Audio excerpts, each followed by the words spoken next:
बिस्मिल्लाहिर्रहमानिर्रहीम। अस्सलाम वालेकुम। आज मैं आपको बहुत ही खूबसूरत और आसान शेरवानी कॉलर बनाने का तरीका बताऊंगी। ये बहुत ही आसान तरीका है। ये देखिए, मैंने आपके सामने पेपर बुकरम का पीस लेके इसको डबल कर लिया है और मैं 3 इंच का बॉक्स बनाऊंगी। 3 इंच मैंने चौड़ाई ली है इसकी और गहराई भी मैंने 3 इंच ही ली है। और गहराई के बाद मैं ये 4 इंच पे एक और मार्क कर रही हूँ, आपके सामने है। अब मुझे ये जो मैंने बॉक्स बनाया था वहाँ पर मैंने ये राउंड शेप इस तरह से बना लेनी है। अब यहाँ पर मैं ½ इंच पे मार्क करूँगी और यहाँ पर मैं लीफ की शेप यूँ इस तरह से ड्रॉ कर लूँगी। अब इसके बाद ये देखना है कि मैं बाहर वाले साइड से नेक को उतना चौड़ा रखना चाहती हूँ, उसके मुताबिक मुझे पेपर बुकरम काट लेनी है। तो यहाँ पर मैंने तकरीबन ये इसको 1 इंच चौड़ा रखा है। अब इसमें से जो एक्स्ट्रा पेपर बुकरम है उसे मैं काट के अलहदा कर दूँगी। ये देखें, ये हमारा पेपर बुकरम के ऊपर तो नेक रेडी हो गया है। अब हम इसे कपड़े के ऊपर पेस्ट कर लेंगे। तो ये देखें, इस तरीके की मदद से मैं ये कपड़े के ऊपर लगा चुकी हूँ और बाहर वाले साइड से एक सिलाई के मार्जिन से एक्स्ट्रा फैब्रिक में कट कर चुकी हूँ। अब बाहर वाले साइड पे इस तरह से आपने कट लगा लेने हैं ताकि जब हम सिलाई लगाएं तो जो राउंड शेप होती है वहाँ पर फ़ोल्ड करना काफ़ी मुश्किल होता है, झोल बल आ जाते हैं। तो मैंने कट लगा लिए हैं। अब बाहर वाले साइड से फ़ोल्ड करना मेरे लिए कोई मुश्किल काम नहीं है। आप लोग भी इस तरह से कट लाज़मी लगाया करें।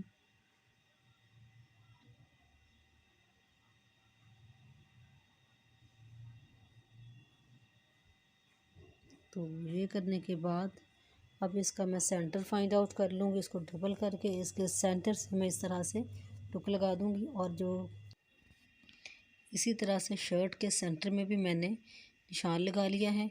और अब इस नेक को मैं शर्ट के बिल्कुल सेंटर में रख के सेंटर में एक तरफ सिलाई लगा लूँगी, जिससे कि बाद में मैं धेड़ दूँगी। ये सिर्फ इसको फिक्स करने के लिए है। अब जो लीफ बना हुआ है, लीफ की अंदर वाले साइड पे पेपर बुकरम के साथ साथ एक सिलाई आपने लगा लेनी है। पूरे राउंड नेक पे सिलाई नहीं लगानी है, बल्कि सिर्फ ये लीफ की शेप है इसमें ही सिलाई लगाएंगे।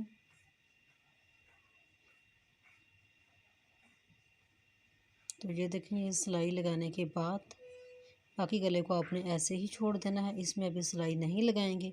अब गले को सेट करके राउंड शेप जो है वहाँ पर आपने जो कटिंग करनी है वो आपने बिल्कुल पेपर बुकरम के साथ साथ कटिंग करनी है, लेकिन जो लीफ की शेप है वहाँ पर आपने 1 सिलाई के मार्जिन से इस तरह से कटिंग करनी है। ये देखिए, अब जो यहाँ पर हम इस तरह से कट लगा लेंगे ताकि जब हम इसको सीधा करें तो ये परफेक्ट लीफ की शेप बने।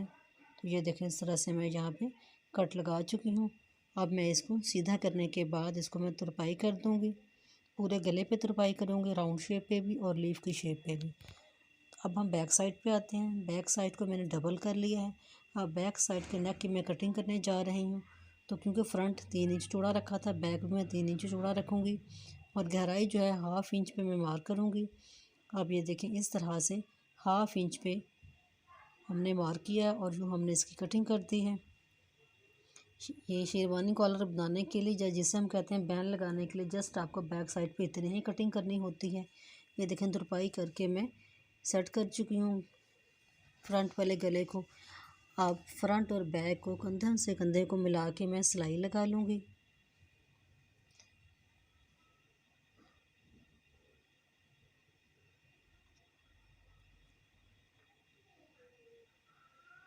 तो ये सिलाई लगाने के बाद गले के अंदर वाले साइड पे आपने सिलाई को यहाँ से कट करके बिल्कुल बारीक कर लेना होता है, क्योंकि अगर मोटी सिलाई होगी तो बैन लगने में थोड़ी प्रॉब्लम होगी।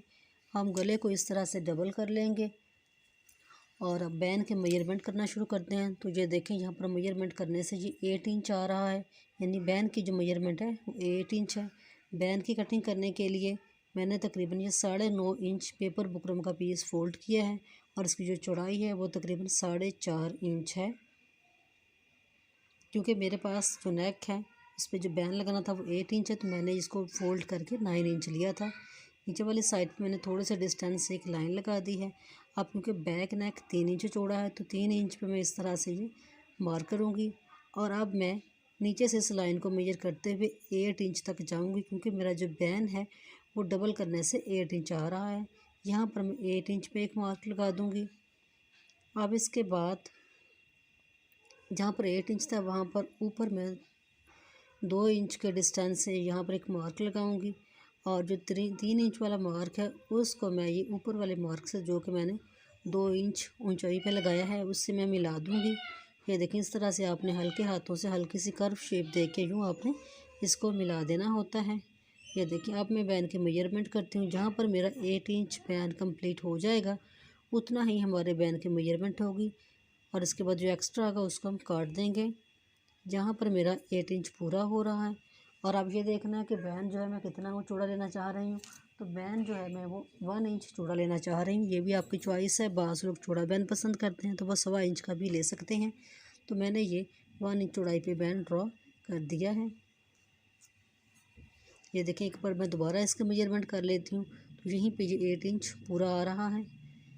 अब इसके बाद एक्स्ट्रा जो बुकरम है उसको हम काट देंगे और बैन के मेजरमेंट के मुताबिक बैन कट कर लेंगे। ये देखें, इस तरह से। ये देखें, ये बैन जो है हर जगह 1.25 इंच चौड़ा है। यहाँ से आपने हल्की सी, अगर आप गोलाई की शेप पसंद करते हैं, उसको हल्का सा यहाँ से राउंड शेप दे लें फ्रंट से। ये देखें, बैन हमारा रेडी हो गया। ऐसे ही आपने 2 बैन रेडी कर लेने हैं, क्योंकि थोड़ा, ताकि जब हम इसको कपड़े से पेस्ट करें तो थोड़ा सा थिक हो जाए, बिल्कुल बारीक ना रहे। तो एक बैन को मैं, ये देखें, इस तरह से कपड़े के ऊपर रख के इस्त्री की मदद से प्रेस करके चिपका चुकी हूँ। अब जो हमने दूसरा बैन कट किया था उसको भी हमने ध्यान से इसके ऊपर ही इस तरह से पेस्ट कर देना है। इसकी जो चिपचिपी साइड है वो नीचे जो हमने बैन लगाया था उस वाले साइड पे आनी चाहिए, ताकि दोनों बैन एक दूसरे के साथ अच्छे से चिपक जाएं। यहाँ पर लगाते हुए आपने ख्याल करना है कि बिल्कुल परफेक्टली लगाना है, एक दूसरे के ऊपर आए, ऐसा ना हो कि थोड़ा बहुत आगे पीछे हो जाए तो शेप में फ़र्क आ जाएगा। ये लगाने के बाद अब एक सिलाई के मार्जिन से मैं, ये देखें, इस वाले साइड से इसको कट कर दूंगी, और कट करने के बाद अब मैं इसको यूँ फोल्ड कर लूँगी। चाहें तो आप सिलाई भी लगा दें, लेकिन चूँकि मेरे पास जो कपड़ा है इसमें इतने सारे कलर हैं, सिलाई लगी हुई खूबसूरत नहीं लगेगी, इसलिए मैं सिलाई नहीं लगा रही हूँ। अब ये कि एक और आपने कपड़ा लेना है, जो कि आपने इस तरह से बैन के नीचे रखना है, और यूँ रख के आपने सेट करके सिलाई लगानी शुरू करनी है।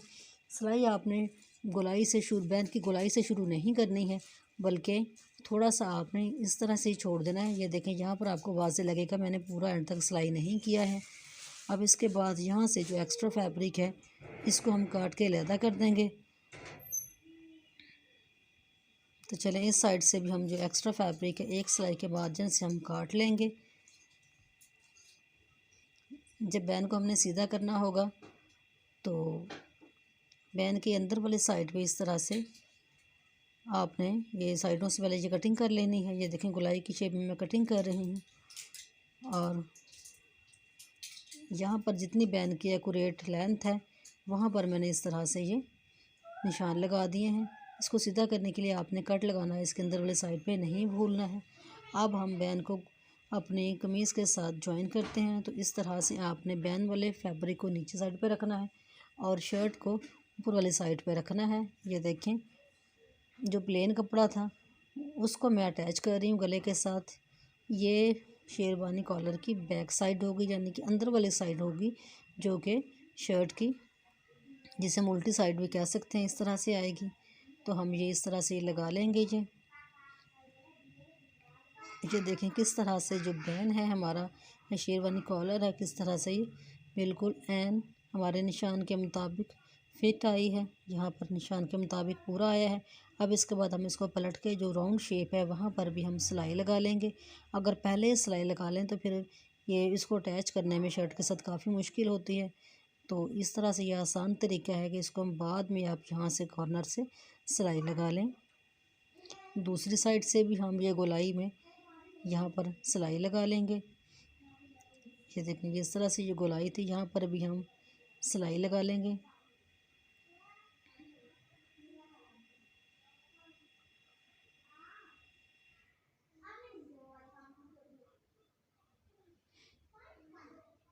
तो ये सिलाई लगाने के बाद हम अपनी शेरवानी कॉलर को सीधा करते हैं, और सीधा करने के बाद हम इस फिर दूसरी सिलाई भी लगा लेंगे। ये देखिए अब हम इसको सीधा कर चुके हैं। ये इसकी सीधी शेप दोनों साइडों से सीधा कर लेंगे। पूरे कॉलर को हम सीधा कर लेंगे। तो सीधा करने के बाद अब हम इस पर दूसरी सिलाई लगाएंगे जो कि नेक के साथ इसको अटैच करेगी। लेकिन ये सिलाई मैं बैक साइड की सेंटर से स्टार्ट कर रही हूँ। ये देखें इस तरह से रख के, ताकि बैंड जो है आगे से बिल्कुल एक्यूरेट आए, आगे पीछे ना हो। तो ये मैं बैक साइड की सेंटर से ही शुरू कर रही हूँ सिलाई लगाना।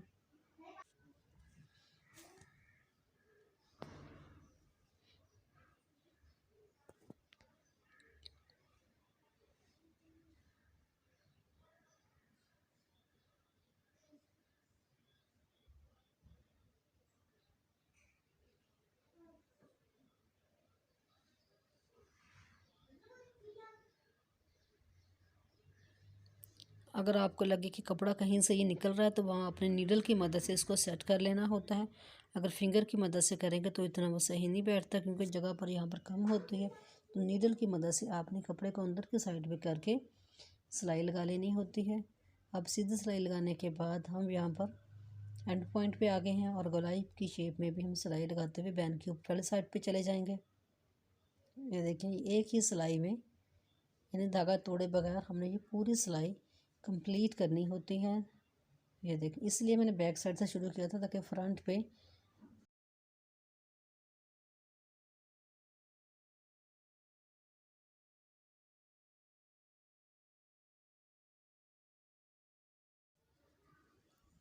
यहाँ पर भी नीडल की मदद से कपड़े को अंदर की साइड पे कर लूँगी ताकि धागे वगैरह यहाँ से ना निकलें, बिल्कुल एक्यूरेट पेन की शेप बने।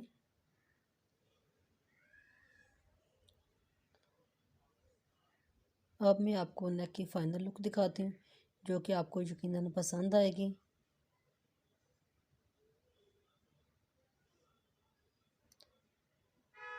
अगर आपको मेरी वीडियो अच्छी लगे तो लाइक करें और मज़ीद अच्छी वीडियोस के लिए चैनल को सब्सक्राइब करना ना भूलें।